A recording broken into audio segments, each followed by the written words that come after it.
Well, good afternoon and welcome to Cut to the Chase with Senator Chase, our weekly call-in town hall and radio show. I'd also like to thank WNTW 820 AM The Answer for the opportunity to provide this free public service to you each week. Senator Amanda Chase, your weekly radio show host, and I also am your state senator in the 11th Senatorial District, which includes all of Amelia, Colonial Heights, and most of Chesterfield, and it's an honor to serve you. My office is in Richmond, not D.C., by the way. Sometimes we get a lot of federal questions, and I actually am thankful that I report to Richmond. Actually, I report to you, right? But my office is in Richmond, where I meet with constituents in our district each Tuesday and Thursday while we are out of session. And in session, I'm in office 5 days a week. And actually, Wednesday, January the 11th, we'll be there every day. We're back in session for the 2017 General Assembly session. So that's going to be a lot of fun. Many of the topics that we address on our show are issues that our constituents have brought to my attention. And if you have any questions about today's topic, I invite you to call in. The number is 804-454-1366. And we'll do our best to answer your question on our show. So we're going to get started today. And I'm so excited to have Dan Weekley, Vice President of Corporate Affairs at Dominion Resources, back here in the studio today. We appreciate you coming back in. We kind of got cut off there a little bit. I felt really bad. Kind of left him hanging. And we were talking about the Atlantic Coast Pipeline. And if I remember correctly, why don't we just start off with, assuming that we have new listeners on the line, let's just talk about what exactly is the Atlantic Coast Pipeline. Well, first of all, Senator, thank you so much for the invitation to come back and finish our discussion of last week. So, the Atlantic Coast Pipeline is a project that came about, about 2.5 to 3 years ago.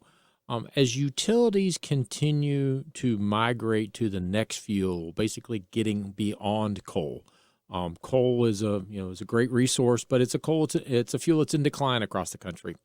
So there was a desire from utilities, primarily down in North Carolina, Duke Power, that wanted to retire a number of coal facilities and go to the next generation of fuel, which was natural gas. Well, decades and decades ago, when you look at the nation's natural gas transportation network, the majority of pipelines started in the Gulf area, the Louisiana primarily, for the offshore rigs there, and it migrated to whichever direction they were going, north, straight up towards Canada, or to the northeast, or out west, or to the southeast region, towards Florida. Well, Virginia, North Carolina, South Carolina, we're kind of sitting in a donut hole that there was not a lot of pipeline capacity ever built for this region. Well, then when the Marcellus and Utica shale development started in the last 5, 6, 7 years, the Carolina utilities looked at and said, why are we buying natural gas from the Gulf region when we can get access to much lower cost fuels in the Appalachian region from the Marcellus and Utica shales? And the problem was there was not a pipeline to bring that gas there. Right. They kind of viewed it as buying gas directly from the producer or directly from the warehouse. So that started this discussion. As it stands now, there are multiple partners, of which Dominion is the largest partner in the pipeline project. So it starts in central West Virginia, a 600-mile pipeline that bisects directly across Virginia for a reason. And we get this question all the time, says, well, if you're going to North Carolina, and yes, there's on-ramps and off-ramps all along the route, why are you bisecting Virginia the way that we are? And the reason for that is all the need and the development that's wanted in the Hampton Roads area. So when you think about everything like the Huntington Ingalls shipyard that's down there, all the developments are down in the Hampton Roads region, they are all clamoring for more natural gas. So it has a direct economic development benefit for that part of the state. So once that it bisects across the state and gets down, that's what I'll call the 460 spur that heads down that direction, then it basically will parallel 95 going down into the North Carolina region. One of the things that we're really proud of is about 95% of the gas has already been sold. People say, wow, that's great, but what about that other 5%? Well, 5% of the amount of gas that we're moving through that pipeline is a lot of gas. So it will spur economic development for gas that's not committed all along the pipeline route. So when you say it's already sold, it's committed to private industry? It's primarily to utility customers that are taking that. And down the Hampton Roads area, which is served by Virginia Natural Gas, which is actually a division of Southern now, and they own a portion of the pipeline project as well. When I say they've committed to it, it's not for power generation down the Hampton Roads, but it's for industrial users all up and down the Hampton Roads areas. So they don't disclose specifically to us all their customers. They just basically say, we want X amount because we're going to give it to, Amanda Chase Incorporated, who may make whatever their industrial product is down there. But that's how it works. Okay, very good. Now, I know one of the questions that our listeners are going to ask, and I think we kind of finished up on this and kind of got cut off a little bit. We were talking about Wintergreen and how y'all had done some surveying, polling, and it came back that actually a lot of people really wanted this. Even in Nelson County, you were talking about the chamber, I believe, had done some polling as well, or it came back that they were in favor of this. So we were talking about, you said something about one way in, one way out. I remember we left on that, and that's where we got cut off. So totally respectful of the folks in Nelson County and specifically of the Wintergreen area. And Wintergreen is a beautiful resort, but one of the challenges that Wintergreen has always had is it has one way in and one way out. There's only one access road for that. And people at Wintergreen have long since communicated to us is that, hey, we have concerns about public safety. What if the road's going to be blocked? The pipeline doesn't cross Wintergreen to begin with. It is several hundred feet south of the main entrance there, if you're familiar with Wintergreen, where the guardhouse is. I think one of the other things that people lose track of, and for your listeners' benefit, the entire pipeline is underground. So all you will see basically is a pasture or a meadow moving through there. So if you want to farm across it, if you want to put a commercial parking lot across it, if you want to put a driveway, you can do all those things and be able to continue to do those things once the construction is completed. But there at Wintergreen, we will bore underneath of the road. So the road won't even be closed, during the construction process. We've tried to, move it around to accommodate the request at Wintergreen. The problem with it is when you think about the Appalachian Trail through there, that's a very narrow area to get through. It's also very steep. So public safety is always our top priority, as well as our worker safety. So you've got to think about what conditions that you can actually construct something like that. Okay, that makes sense now. But I truly understand it and agree with the folks at Wintergreen. It's a beautiful area. And it will be a beautiful area once this pipeline is constructed. So would you say that, generally speaking, when they were doing the planning for the Atlantic Coast Pipeline, did they typically try to aim toward the interstates? I know we were talking about it was going right down 95, following it pretty much. So did you try to stay within that easement? Because I know you were trying to minimize the amount of properties that you probably had to intrude on. One of the things, we get that question all the time about common use right-of-ways. And we try to do that as much as possible, but it's really hard to do. It sounds easy, but it's not. Sure. And there's not a lot of what I'll call electric transmission lines or right-of-ways that you can get through there. The construction phase of this, the impacted area will be about 125 feet wide. The long term, after the construction, it will be about 75 feet wide. So for an individual, you can do anything you want within 37 and a half feet on either side of that pipeline.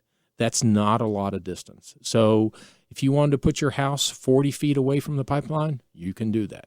Right. So, and I don't want to minimize this. I mean, it is, I own property personally that has many pipeline right-of-ways going across it. It's my old family farm, and it's just one of those things that when people want the quality of life that we have today, I mean, low cost, electricity, when they want natural gas for their home use, for economic development purposes, industrial customers want that.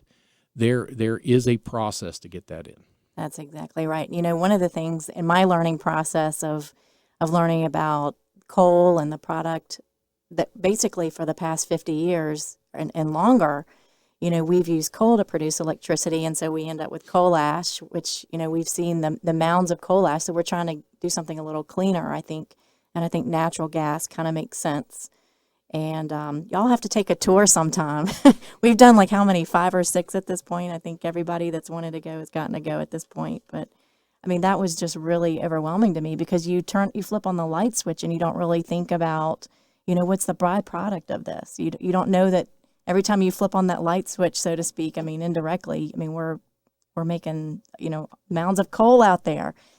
We're doing that. It's a product of society. So if anytime, like you were talking about on the last show, where we diversify, we look at natural gas, we look at nuclear, we look at other, solar. We were looking at that, and I couldn't get over the amount of land that you need to actually make that function on. It's even only then 25% of the time is it even going to work. Mm-hmm. So you're referencing solar, and it's to generate a megawatt, which will serve about 250 homes. That takes about 8 acres to get 1 megawatt. Stay tuned. We'll be right back in 4 minutes.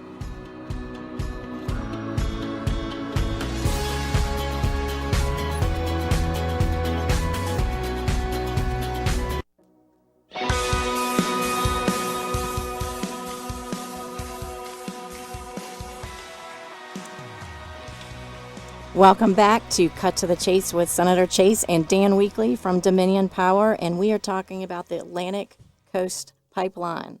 And we've got an expert in the office here today, in the studio here today, and so we're learning all about the Atlantic Coast Pipeline. And we're both finance people. We believe in diversification because, like we were saying earlier on the break, you never know what the cost of a commodity is going to be in the future, what the future value of that's going to be. It could be less, it could be more.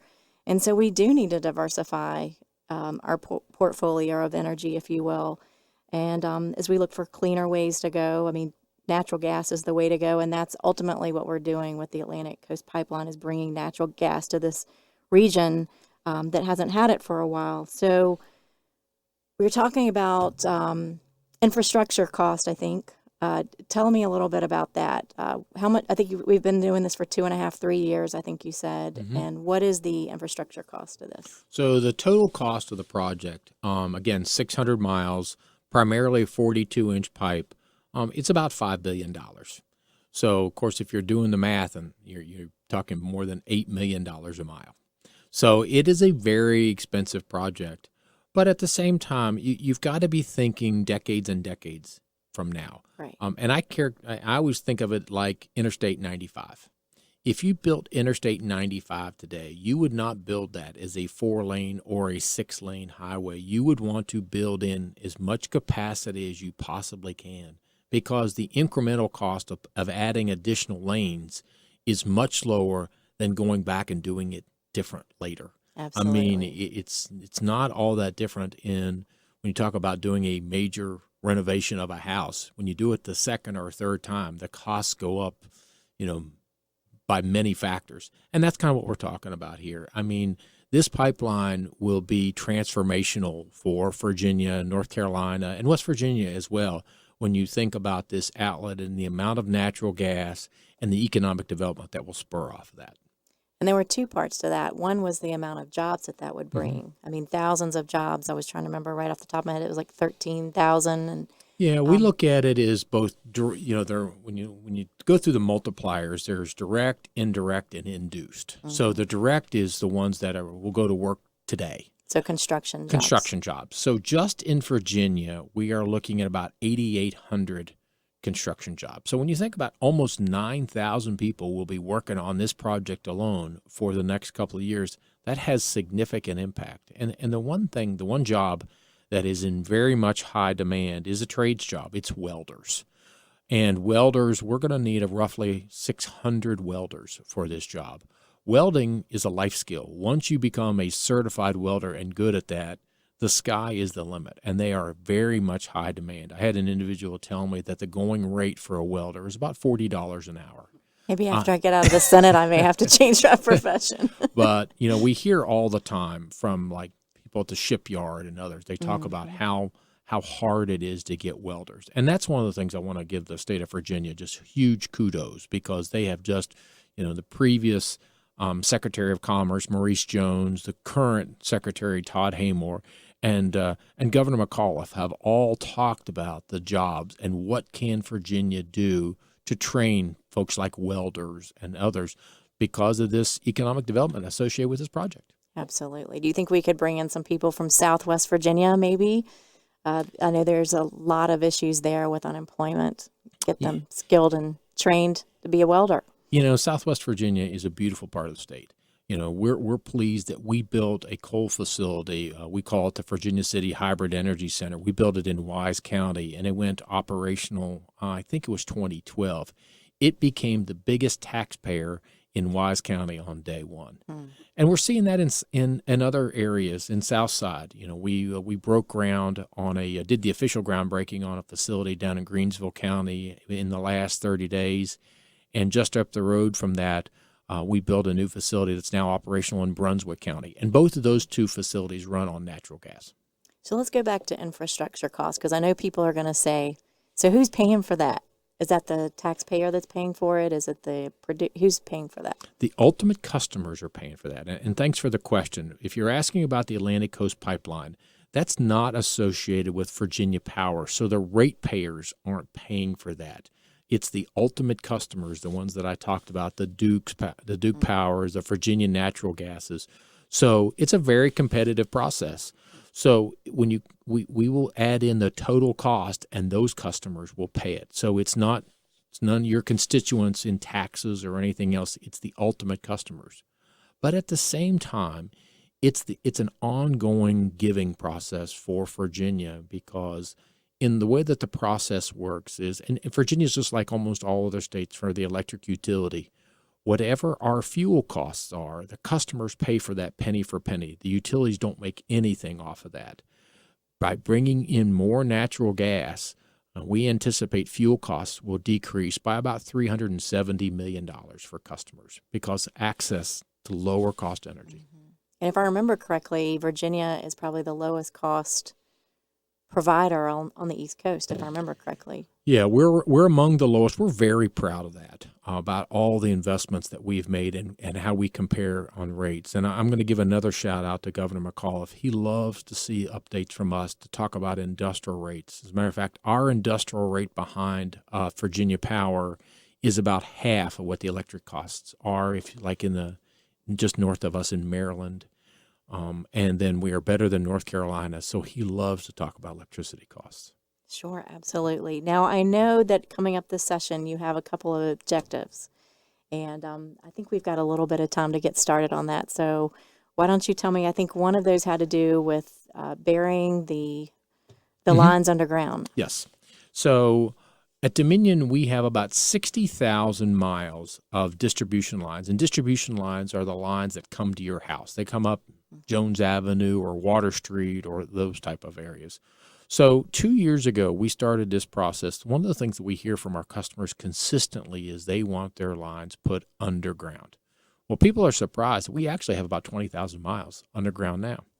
So we came back and we said, why doesn't the legislature give us the ability to kind of work at this slowly? And when I say slowly, in increments of about 350 miles or so per year, as we address that.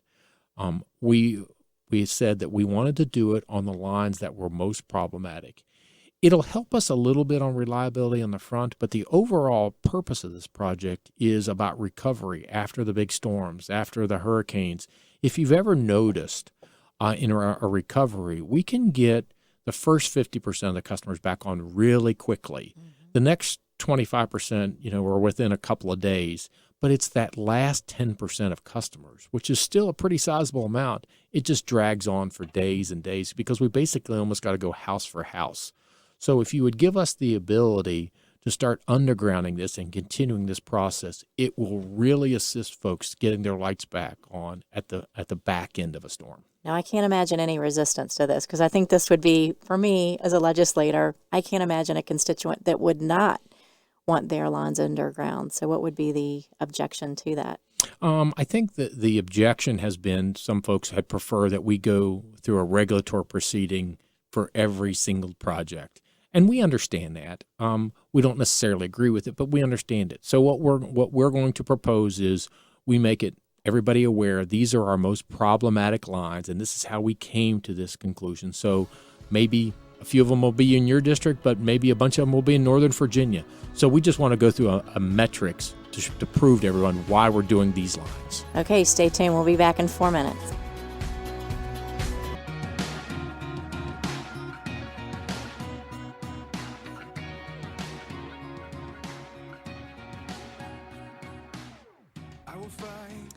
Welcome back to Cut to the Chase with Senator Chase, our weekly call-in town hall and radio show.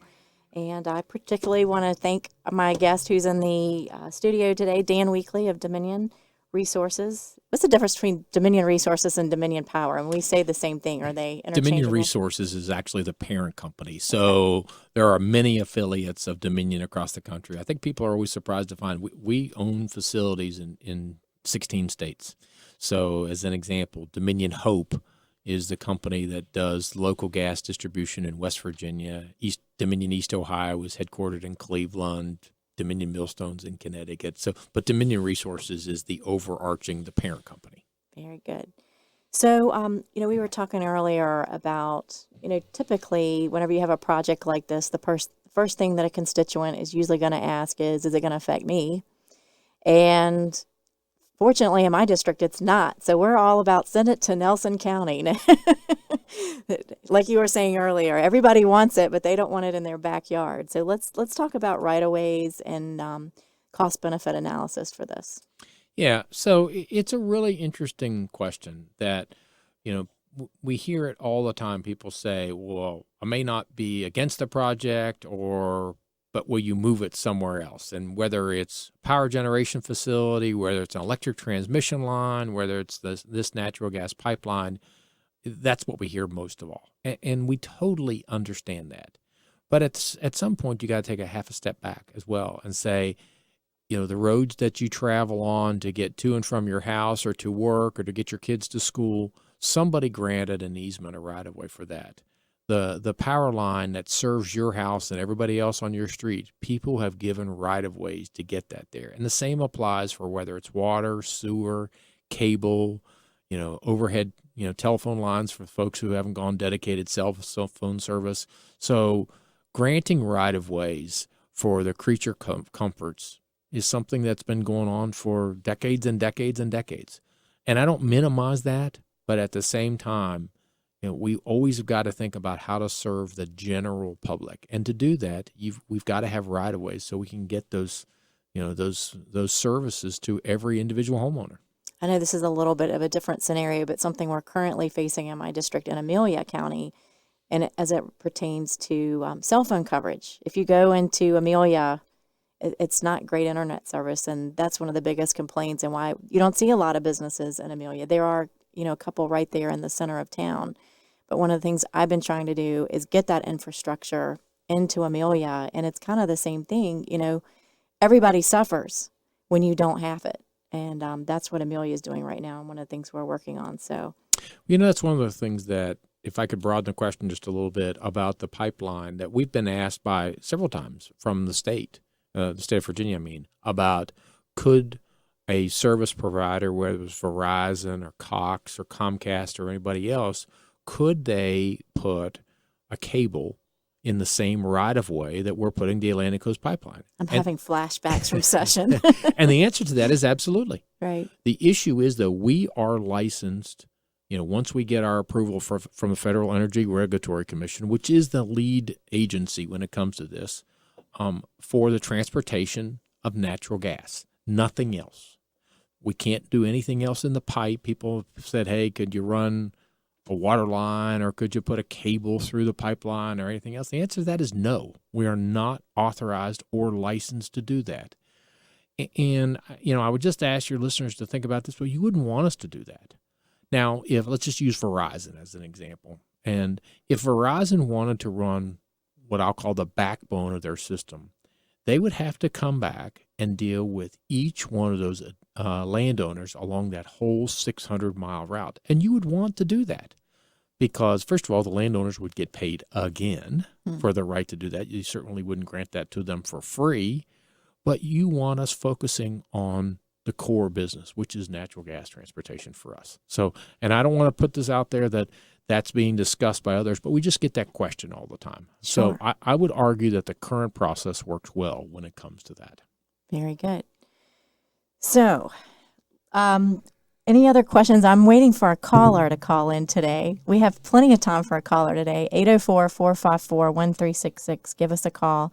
We'll be here. We've got Dan Weekley in here. We're getting ready to go to a 1-minute break, so Can I offer one that somebody called me about after they heard your radio show last week? Absolutely. They asked me how much information have we submitted to the Federal Energy Regulatory Commission. Our application stands today at a little more than 98,000 pages of information, which is all available online. Anyone can go to the FERC website, ferc.gov, and look up our case and see any of that information. That's just the application. And the supporting environmental materials are more than 50,000 pages.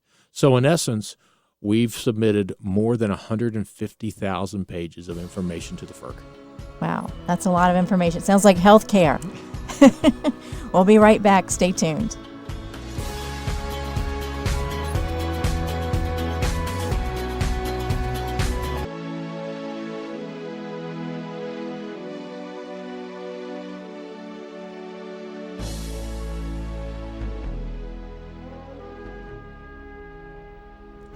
Welcome back to our weekly call-in town hall and radio show.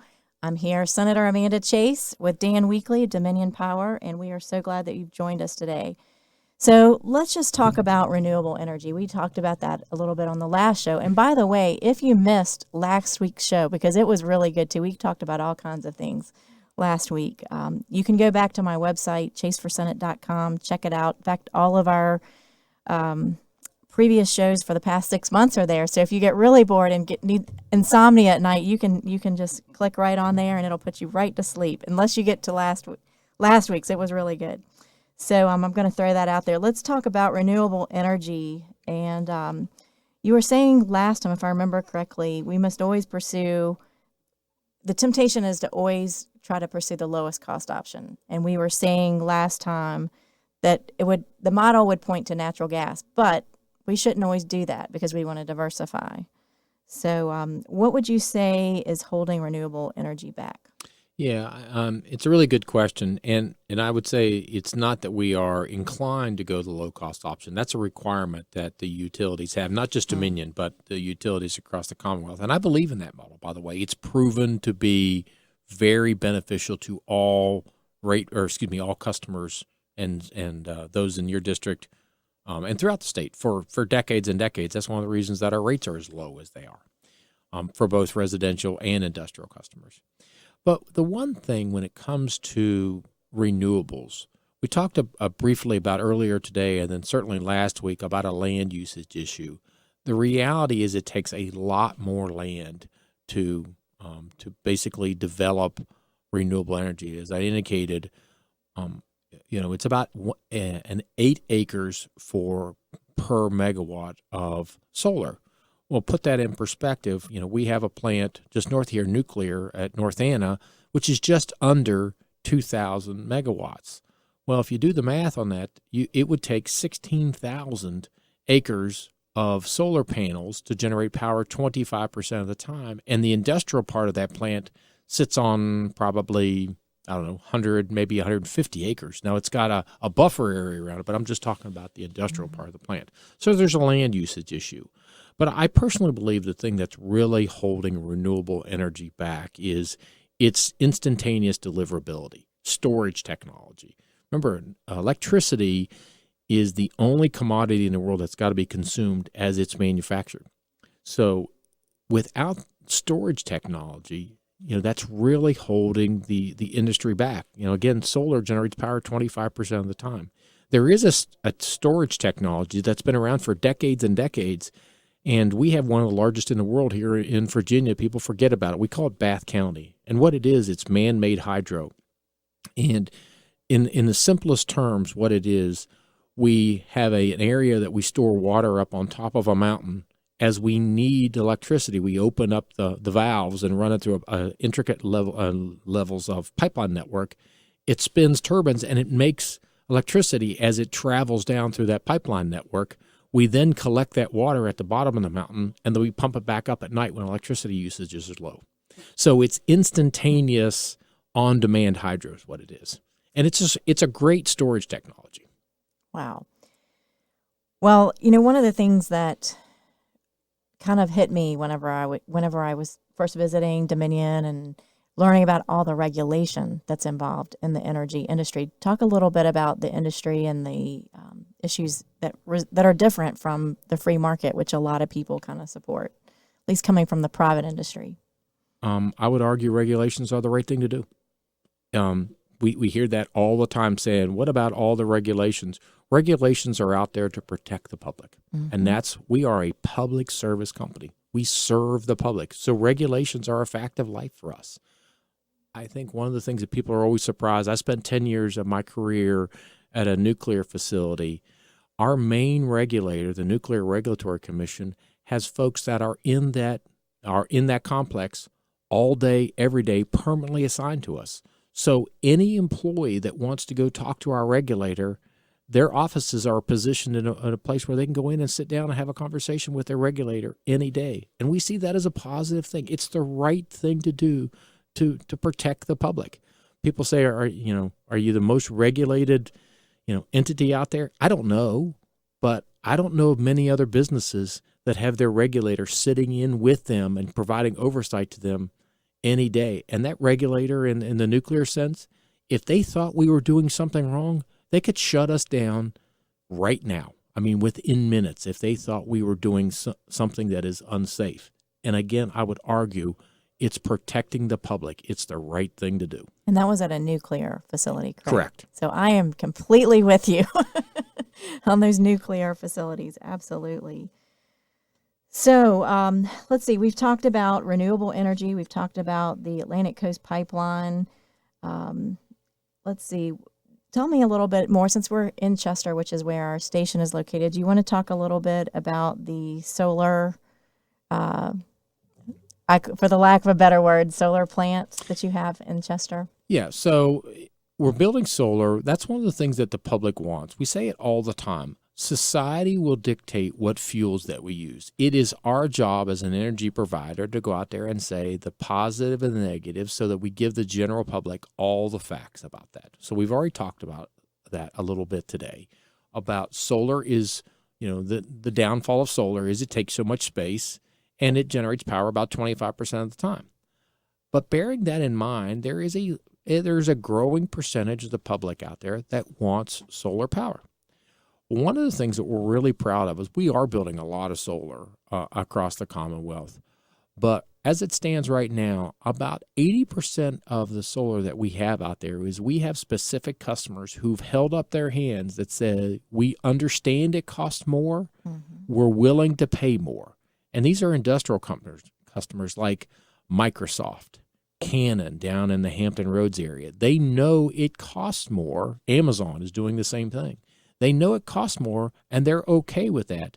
So we're not socializing those costs among all your constituents or others. Those companies acknowledge that it costs more, and they're willing to pay more.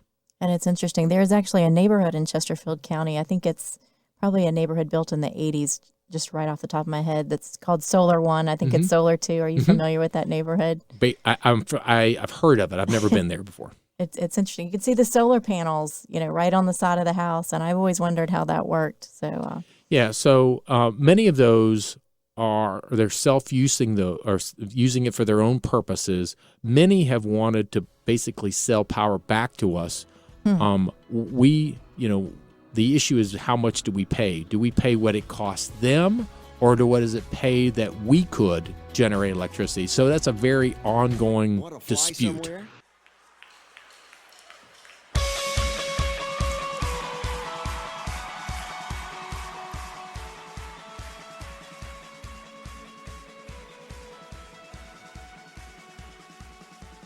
All right, it's time for the weekly wrap-up on Cut to the Chase with Senator Chase and Dan Weekley from Dominion Power.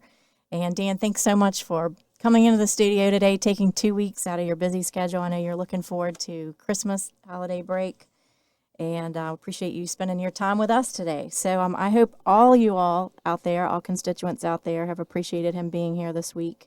And, I hope you all are tuning in each week, every Thursday from 4 to 5. You can also go to our website. If you can't get it you can get it online. Just go to my website, chaseforsenate.com. So we've learned a lot about energy today, and my cut to the chase digest of this is, look, we do need to diversify how we get our energy, and we can't always rely on coal. As I've personally seen with my own 2 eyes, I've done flyovers, I've been in boats, just inspecting and spending time with the folks at Dominion. And listen, you know me, I'm not politically correct, and I call things the way I see it, but I really feel like Dominion has been a good corporate partner in our area, and especially in Chesterfield. That's the plant that I visited and the one I can talk about. But I've enjoyed getting to know the good folks there and spent a lot of times with their scientists and constituents there. I think I've all appreciated the amount of time, effort, and energy that you all spent with us. So thank you for that. And hopefully you all have benefited from my education on how electricity works and all the different varying degrees of that and the different sources for fuel. And, we have to continue to look into the future, and we don't have a crystal ball, so we have to diversify. We have to try nuclear. We have to, I think, pursue the Atlantic Coast Pipeline. I know that I'm definitely in support of that. But we do need options. So we need to stay flexible. We need to take a look if that easement is affecting your property. It's kind of a bummer. I always check and find out before I purchase a piece of property. Does it have any easements? I get it. But we have to look at the greater good of civilization. You're not going to have a job, most likely, if you don't have electricity. So we need to do everything we can to keep the power turned on. Take down this number for next week, 804-454-1366. You can email my office, info@amandachaseforsenate.com. And if we did not answer your call, if you don't want to go on the air, you can definitely email us and we can answer your question later.